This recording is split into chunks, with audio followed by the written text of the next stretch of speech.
Le sujet principal du jour, c'est bien sûr le discours de Trump sur l'état du monde, l'équilibre des forces et la guerre en Iran.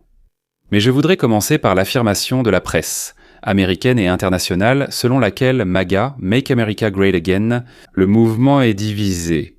La moitié du parti républicain ne soutient pas la guerre en Iran et qu'aux États-Unis, on pense que les Américains sont indignés que nous ayons perdu la guerre. Et que beaucoup de soi-disant républicains quittent Trump pour aller chez les démocrates. Si tout cela est vrai, alors cela signifie que toutes les initiatives de Trump sont terminées, parce qu'en novembre, ce ne seront clairement pas les républicains qui seront élus. Et c'est la fin de la Renaissance en Amérique, la fin du rêve, bienvenue au paradis socialiste. Est-ce vraiment le cas ?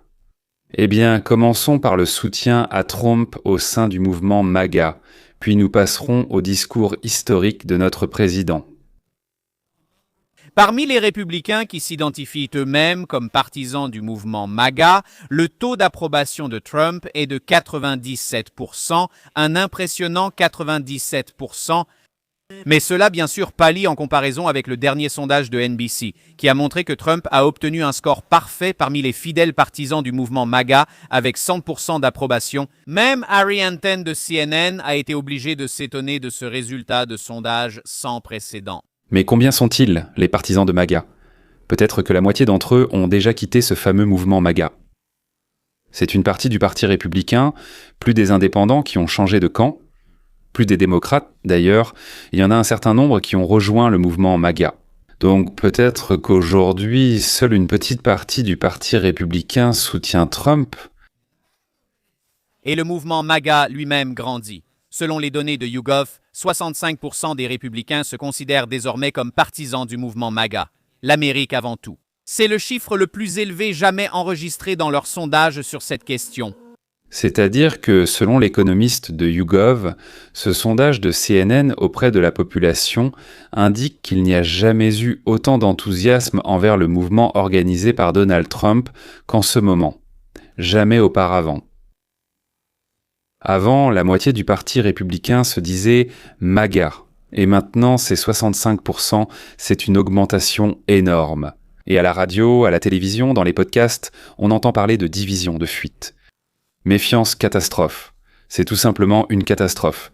Et c'est particulièrement catastrophique en ce moment parce qu'on n'a pas réussi à changer le gouvernement en Iran. Si vous demandez qui gagne la guerre contre l'Iran, regardez maintenant, c'est tout.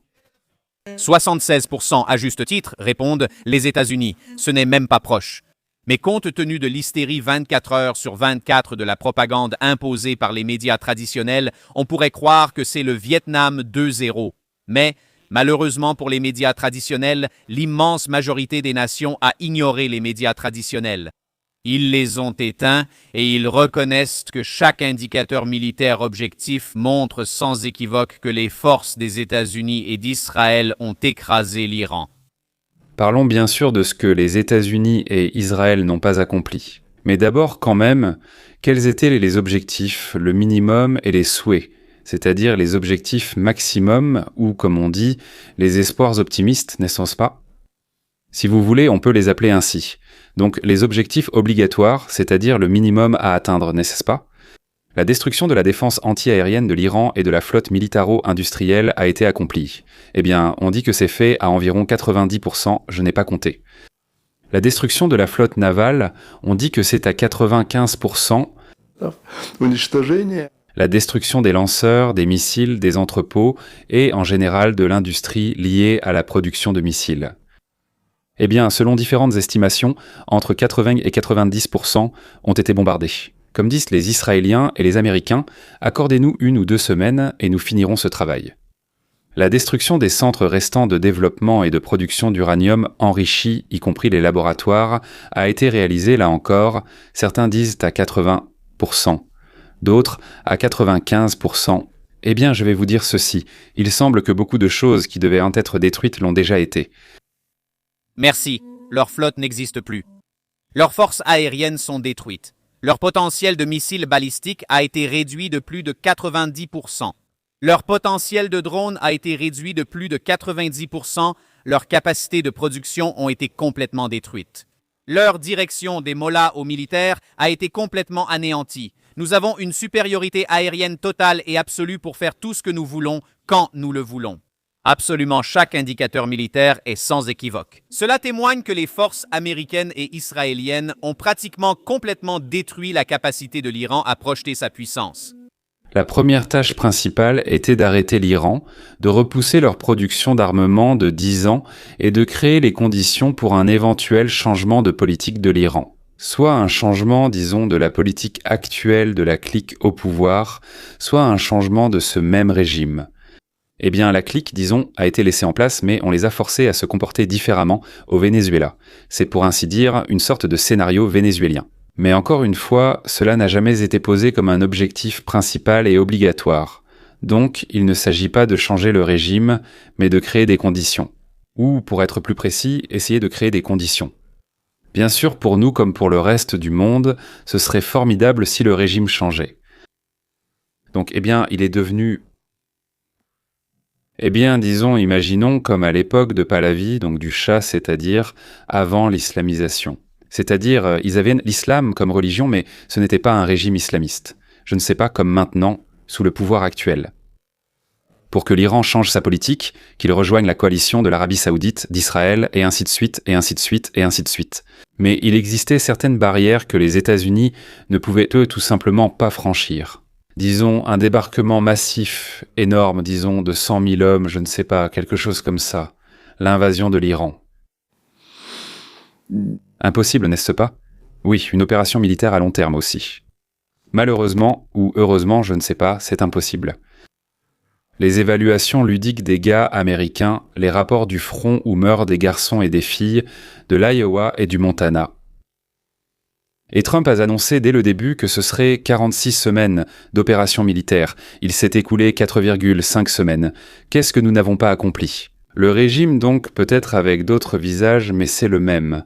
Les mollahs donc, et le corps des gardiens de la révolution sont à la tête. Le détroit d'Ormuz, sous le feu de l'Iran, est contrôlé par l'Iran. Eh bien, celui qui peut, pour ainsi dire, porter un coup, c'est lui, comme on dit, qui le contrôle. Israël et les pays voisins sont sous le feu. Les drones et missiles iraniens continuent de menacer les quartiers des résidentiels, les champs pétrolifères et les infrastructures des pays du Golfe Persique. Autrement dit, le régime est affaibli, le régime est épuisé, le régime a été repoussé de 10 ans en arrière, mais il existe toujours.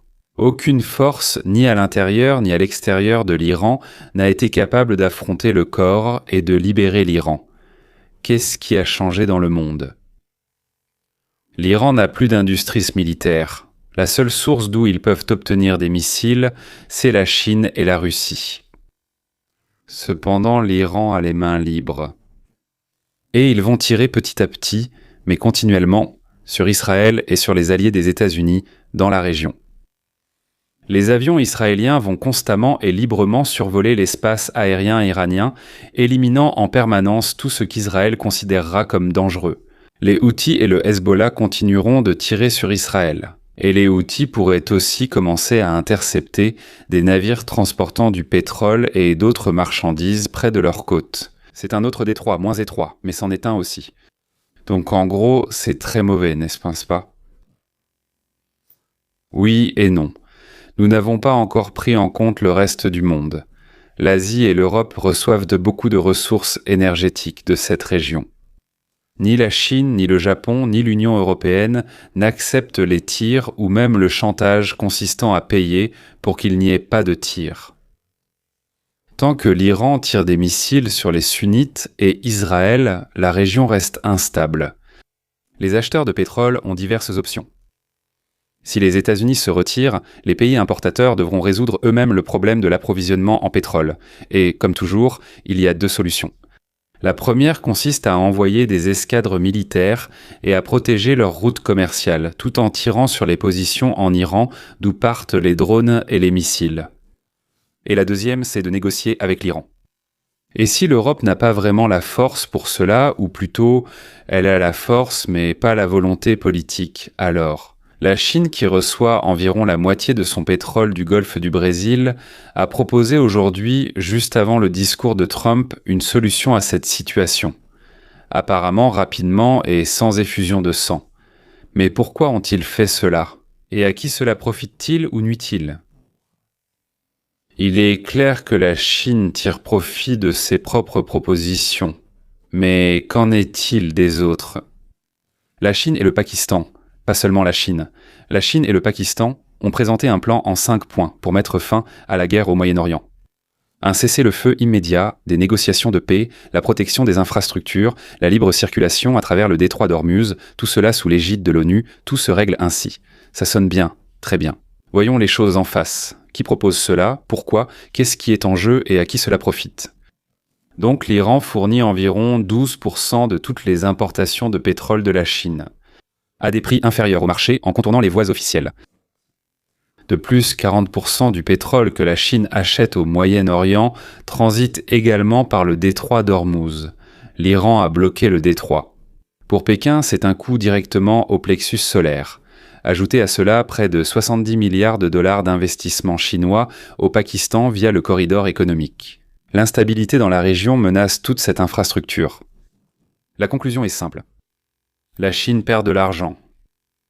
La Chine perd de l'argent, chaque jour tant que la guerre continue.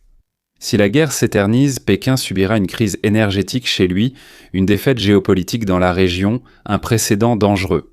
Et qu'est-ce que la Chine gagne si le plan est accepté? Eh bien la réouverture du détroit d'Ormuz, la reprise des livraisons de pétrole. Ça, c'est assez évident. Le statut stratégique de pacificateur mondial et une place à la table du redécoupage régional d'après-guerre. Des contrats pour la reconstruction en Iran. Il y a beaucoup d'argent à gagner. Influence diplomatique et affaiblissement des coalitions de sanctions occidentales.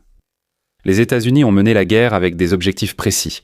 Détruire le programme nucléaire iranien ou changer le régime. Le plan chinois propose de geler le statu quo. Le régime iranien survit. Le programme nucléaire est suspendu mais pas détruit. Et discrètement, ils diront à la Chine et à l'Iran « Ne vous inquiétez pas, nous vous aiderons à le relancer ».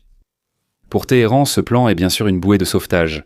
Des frappes sur les infrastructures. Elles cessent, le régime obtient un répit, et ainsi de suite. Israël a en réalité mené la guerre dans le seul but d'éliminer définitivement la menace nucléaire iranienne. Pour Israël, une demi-mesure ne fonctionne pas vraiment. Autrement dit, cela ne fonctionne absolument pas. Un cessez-le-feu laissant l'Iran garder son régime et son potentiel nucléaire gelé n'est pas une victoire pour Israël. Le point proposé par la Chine est particulièrement préoccupant. La protection des installations nucléaires civiles. Il est intéressant de savoir qui décidera de ce qui est civil et de ce qui ne l'est pas. Ce mécanisme a déjà échoué 3 fois au cours des 12 dernières années. Pour Israël, ce plan est clairement mauvais. Si le plan est adopté, Pékin sera le grand gagnant. Les États-Unis obtiennent un soulagement tactique au prix d'une défaite stratégique, je dirais même. L'Iran survit mais n'est pas libéré. Israël obtient une pause avant le prochain round. On continue. 8 à 10 ans passent et tout recommence. Donc tactiquement c'est bien, mais stratégiquement c'est très loin d'être une victoire. Comment résoudre le problème de l'Iran sans recourir à la force militaire? Bibi Netanyahou a déjà donné la réponse. Cela s'appelle l'oléoduc Arabie Saoudite-Israël-Europe. L'essence du projet, Netanyahou a publiquement relancé l'idée de construire de tels oléoducs reliant les régions du Golfe Persique à Israël, puis à l'Europe. Au lieu de transporter le pétrole par les passages étroits du détroit d'Ormuz et de Bab el-Mandeb, c'est là où se trouvent justement ces Houthis.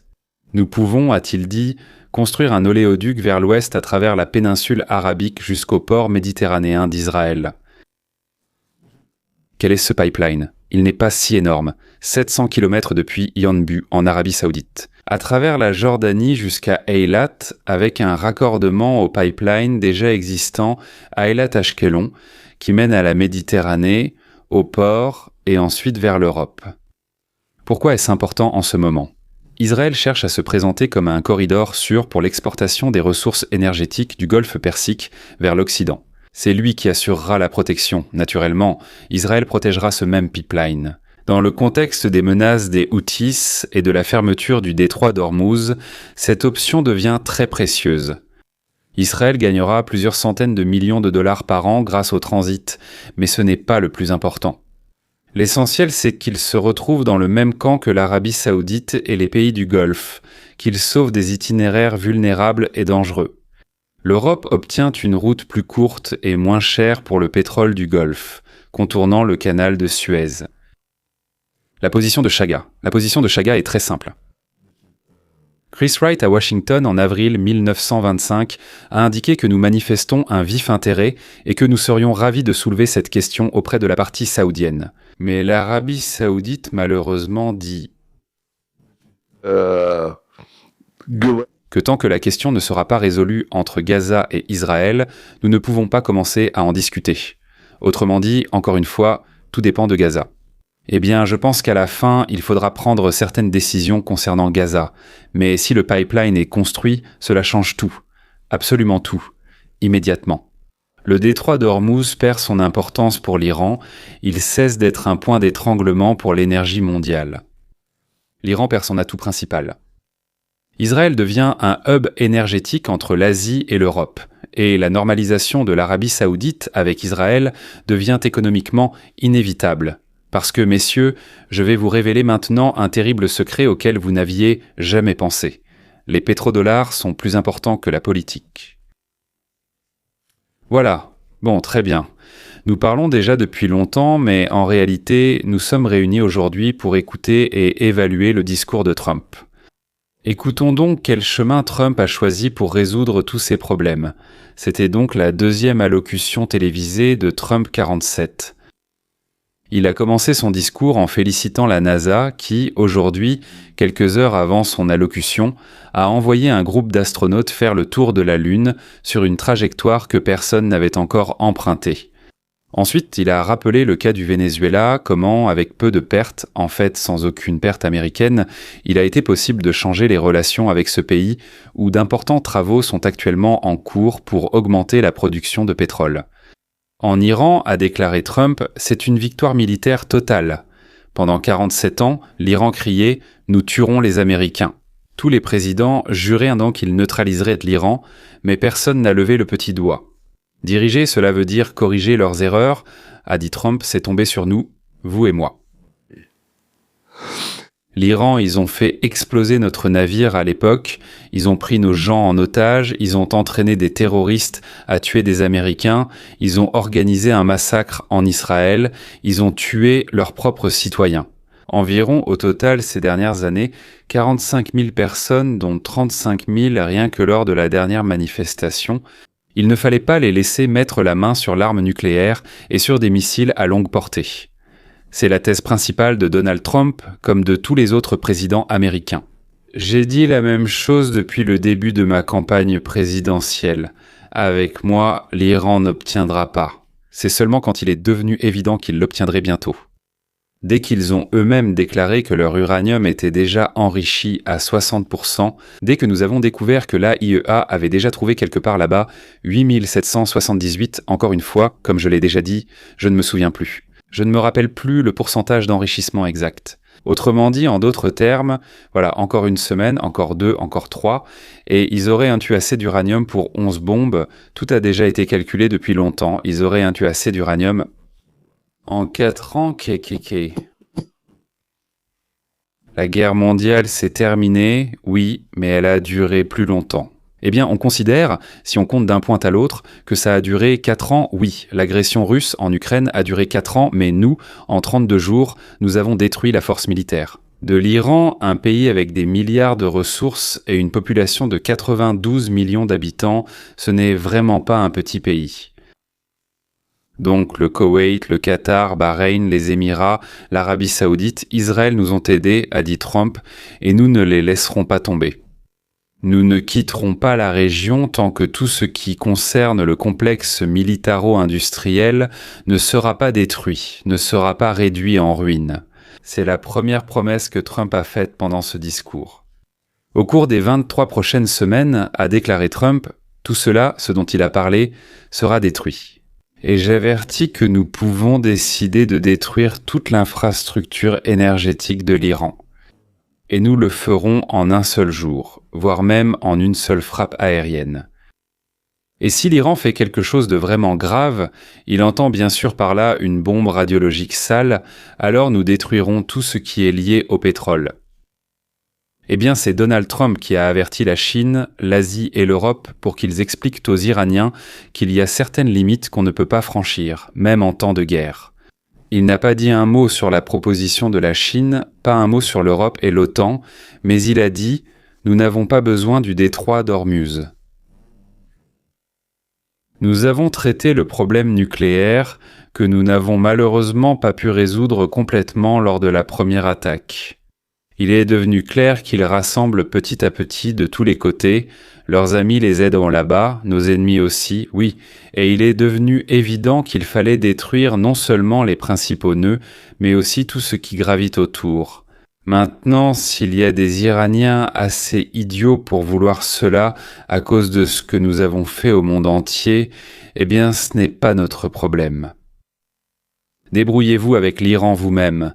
Si vous voulez, payez-leur pour passer par Ormuz, puis payez les Houthis pour le détroit suivant. Si vous voulez, faites passer vous-même vos navires et vos avions. D'ailleurs, aujourd'hui, les représentants de 30 pays acheteurs de pétrole vont se réunir pour décider quoi faire dans cette situation. Mais si vous ne voulez pas faire la guerre, vous avez toujours la possibilité de venir aux États-Unis et d'acheter notre pétrole, ou celui du Venezuela par exemple, n'est-ce pas ? Chez nous, a dit Trump après la ruine et le chaos sous Biden, il y a plein de pétrole, plein de gaz, l'industrie se rétablit, les emplois augmentent. Après notre départ d'Iran, le prix de l'essence chez nous va chuter brusquement. Et bientôt, les citoyens américains recevront des chèques pour compenser les dépenses causées par la hausse du prix du carburant. Beaucoup d'argent. Beaucoup, a dit Trump. Combien et d'où il va les prendre, il ne l'a pas précisé. Nous, a dit Trump, nous débarrassons la planète d'une tumeur cancéreuse. Des fanatiques qui voulaient nous détruire notre culture, notre religion, qui ont prouvé qu'ils tuent sans hésiter. Parce que ce que nous avons fait était nécessaire, c'était opportun et c'était juste. Il n'y a eu qu'une courte. Quelques-unes de ces déclarations précédentes, eh bien tout d'abord nous partons avant la fin avril, deuxièmement, 2 ou 3 semaines avant la fin avril. Deuxièmement, si rien ne se passe, nous allons bombarder tout le système énergétique de l'Iran. Ce qui pourrait se passer, je ne sais pas, peut-être des négociations, oui, mais si quelque chose arrive, une bombe sale, alors toute l'industrie pétrolière de l'Iran. Troisièmement, le détroit d'Ormuz ne nous importe pas, et ceux pour qui c'est important n'ont qu'à aller protéger leur pétrole. Si vous achetez du pétrole à Bahran et que vous l'acheminez et que l'Iran vous tire dessus, ce n'est pas notre problème, c'est votre problème. Nous avons proposé de la résoudre ensemble, vous avez refusé, alors résolvez-la seule. Voilà, donc vous avez aussi une deuxième option. Vous mettre à genoux devant l'Iran, c'est votre affaire. Donc quatrièmement, chers concitoyens, bientôt vous recevrez un remboursement de vos dépenses, puis nous baisserons le prix de l'essence, nous augmenterons les salaires, c'est-à-dire nous ferons baisser cette fameuse inflation, nous augmenterons l'emploi. Et nous vous protégerons des régimes terroristes, chez vous et à l'étranger. Alors, qui a gagné ? L'Iran, qui est en ruine mais n'a pas changé de régime, ou le monde qui a cassé les dents de l'Iran ? Donc, ils vont se faire remettre des dents, vous pouvez dire oui, ou elles vont repousser, oui peut-être, et nous les casserons à nouveau. C'est tout pour aujourd'hui, au revoir et à la prochaine.